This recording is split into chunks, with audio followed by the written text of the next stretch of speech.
Welcome back to the brand new course. आज की date में इस वीडियो के अंदर बात करने वाले हैं HTML और CSS का प्लेग्राउंड।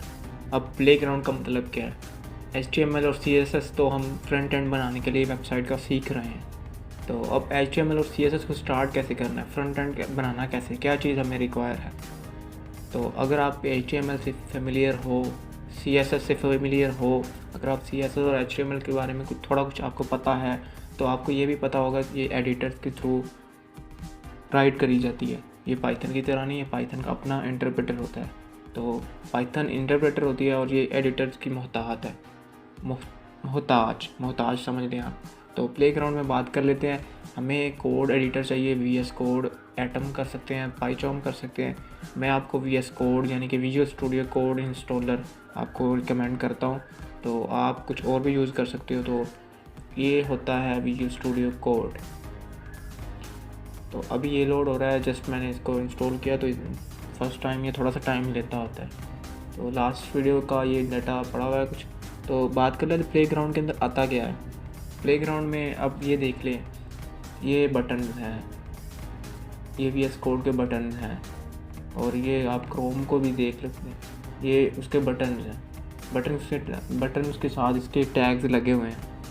तो ब्राउज़र को सपोर्ट करने वाला आपको एडिटर चाहिए, यानी कि VS कोड सपोर्ट करता है ब्राउज़र को। और उसके बाद यूजिंग HTML, यानी कि यूजिंग HTML अब आप कोई भी वेबसाइट बनाना चाहते हो, दुनिया जहान का कोई भी डाटा ले लो, तो कोई भी आप वेब पेज ले लो, वो HTML के बगैर नहीं होगा। इसको आप इंस्पेक्ट करके देख सकते हैं। दुनिया जहान की जो भी कोई भी वेबसाइट होगी उसके अंदर HTML लाजमी होगी। HTML is a basic language. अगर आप मुझसे पूछें कि आप सबसे पहले कौन सी प्रोग्रामिंग लैंग्वेज करना चाहते हो, तो मैं सिर्फ HTML करूँगा रिकमेंड। उसके बाद आप कुछ भी कर सकते हैं, वो आपकी अपनी मर्ज़ी होती है। तो ये वेब डेवलपमेंट का फ्रंट एंड कोर्स है, तो HTML और CSS मस्ट होने वाली है। उसके बाद हम बैक एंड जेंगो के थ्रू करने वाले हैं, पाइथन का फ्रेमवर्क है। तो CSS जो होती है वो ब्यूटीफाई करती है, यानी कलर ग्रेडिंग वगैरह जो कुछ भी होता है। उसके बाद HTML जो है वो बेसिक लैंग्वेज है, बहुत इजी है, बहुत सिंपल लैंग्वेज है, और ये इम्पोर्टेंट है। इसके बगैर कुछ भी नहीं होता। वेब एप्लीकेशन बना सकते हैं इसके। ये आपको यूजली स्कोप बताई जा रहा हूँ, लेकिन ये प्लेग्राउंड है। आपको HTML सीखने से पहले इसके बारे में कुछ जान लेना ज़रूरी होता है। तो सेटअप VS कोड मैंने बता दिया। उसके बाद हम फाइल बना के देखते हैं। फर्स्ट फाइल, तो यहाँ पे आप home.html लिखते हैं, तो ये नई फाइल बन जाती है। अब ये .html, ये इसकी एक्सटेंशन होती है HTML फाइल की।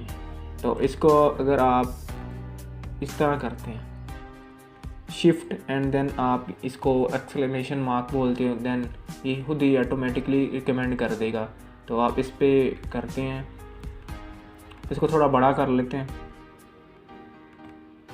तो ये आप देख सकते हैं, ये उसकी एक्सटेंशन के थ्रू सब कोड लिखा हुआ है। ये जो कोड होता है ये ऑलरेडी बिल्ट इन होता है। तो आप इसको शिफ्ट एंड एक्सक्लेमेशन यानी कि शिफ्ट 1 दबाने से आप इसको लिख सकते हैं। तो इसको आप याद करने की ज़रूरत नहीं है, ये ऑटोमेटिकली हमें मिल जाता है। तो इसमें ये एक मेन चीज़ होती है। बाकी ये सब कुछ ही मेन चीज़ है। जो डॉक टाइप होता है, ये डॉक टाइप हमारे ब्राउज़र को बताता है कि हाँ भाई हम क्रोम पे जाने वाले हैं। और जो HTML होती है ये आपको वो स्टार्ट करने के लिए HTML का टैग होता है। उसके बाद लैंग्वेज, यानी कि लैंग्वेज EN मीन्स इंग्लिश। उसके बाद ये छोड़ो, ये आपको याद करने की ज़रूरत नहीं है। बस एक मेन चीज़ ये होती है, ये वाली लाइन। इसके अंदर हम रिस्पॉन्सिविटी की बात करते हैं, यानी कि जब हम अपनी वेबसाइट को मोबाइल पर या आप PC पे देखना चाहते हैं, तो इसके लिए ये आपको कोड याद नहीं करना पड़ेगा, ये ऑटोमेटिकली मिल जाएगा। लेकिन आपको बस ध्यान में रखना है, इससे हमारे रिस्पॉन्सिबिलिटी बढ़ जाती है हमारी।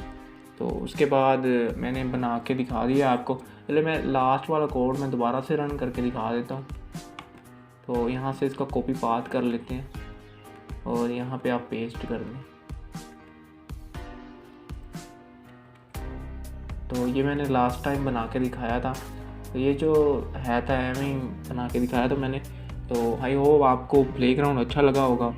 तो मोटी मोटी बातें तो मैंने आपको बता दी हैं, और विजुअल स्टूडियो को एक्सप्लोर करना हो तो आप कर सकते हैं। यहाँ पे आपके लिए रन और डीबग वो एक ही बात होती है। यहाँ पे आपके लिए सोर्स कंट्रोल होता है। यहाँ पे आप कुछ भी सर्च कर सकते हो, अपनी फाइल्स वगैरह। इतना लंबा प्रोसेस तो नहीं होने वाला। इसके बाद यहाँ पे एक्सप्लोर कर सकते हो आप। यहाँ से आप अपनी फाइल्स को लोड कर सकते हो और भी काफ़ी सारी चीज़ें होती हैं। इससे आप अपना मेन्यू वगैरह सिलेक्ट कर सकते हो। तो बस यही था। नेक्स्ट वीडियो में HTML पेज की बात करेंगे।